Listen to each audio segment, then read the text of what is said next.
But if you're getting fanfiction ideas from medieval judicial practice, what you should be paying attention to is foot of the gallows marriages. So foot of the gallows marriages are basically the tradition that if a man is being executed and a woman like steps out of the crowd before his execution and says like, I will marry this man,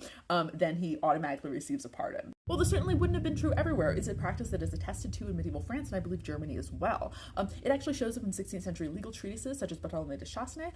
though when he writes about it, he actually says that, oh, well, it makes sense that he would be pardoned, but it's actually a fate worse than death to get married to some people, so... On a similar note, there actually is a 16th century German case where someone was sentenced to death and on the way to the gallows gets two different marriage proposals, turns both of them down, but it ends up being fine because the crowd like riots, and so because of the rioting crowd, he ends up being not being put to death anyway, so all worked out. In terms of what this actually means historically, beyond just being a interesting little folk tradition, Esther Cohen interprets it as sort of part of the tension between ejection and reconciliation present in rituals of execution.